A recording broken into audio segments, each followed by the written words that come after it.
Naam, elimu ya msingi bila malipo na elimu ya sekondari ya kutwa zinakabiliwa na shinikizo jipya baada ya bajeti ya elimu hivi karibuni kufichua mapungufu makubwa ya ufadhili.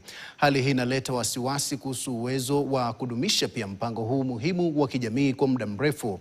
Upungufu huu unaonyesha mzigo unaongezeka kwa shule zinazojaribu kusawazisha upatikanaji wa elimu, ubora wa masomo na gharama ya uendeshaji. Ann Musungu anaarifu kwa kina.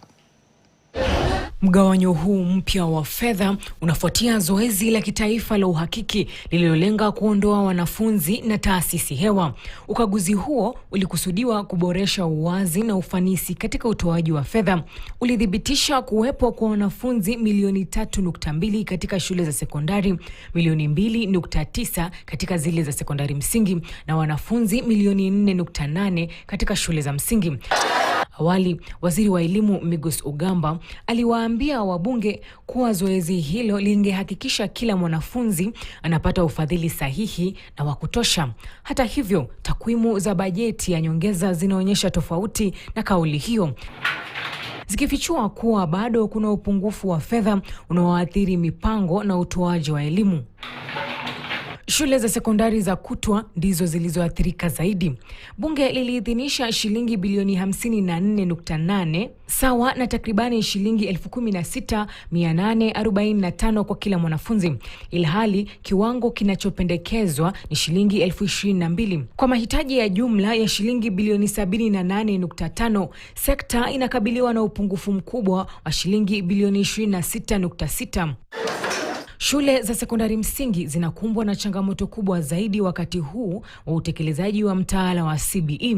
Kwa karibu wanafunzi milioni 3, mgao wa shilingi bilioni 28.9 unamaanisha kila mwanafunzi anapata takribani 9,810, chini ya kiwango kinachopendekezwa cha shilingi 15,000. Hii inaacha pengo la shilingi 5,190 kwa kila mwanafunzi na upungufu wa jumla wa shilingi bilioni 20.9. Shule za msingi, ingawa zimepata nafuu kidogo ikilinganishwa na nyingine, bado hazijaepuka changamoto hizo. Kwa wanafunzi milioni 4.8, mgao wa shilingi bilioni 7 unamaanisha kila mwanafunzi anapata takribani shilingi 1,453, ambao bado iko chini na lengo la serikali la shilingi 2,300 kwa kila mwanafunzi. Awali, wizara ilikuwa imekadiria mahitaji ya shilingi bilioni 9.1 kwa mpango wa elimu ya msingi bila malipo, lakini fedha zilizotengwa hazikufikia kiwango hicho. Uchambuzi huu unaonyesha kuwepo kwa pengo kubwa kati ya fedha zilizotolewa na mahitaji halisi.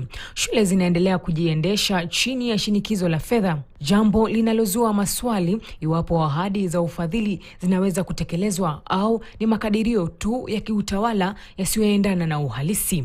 Ann Musungu, KTN, Nairobi.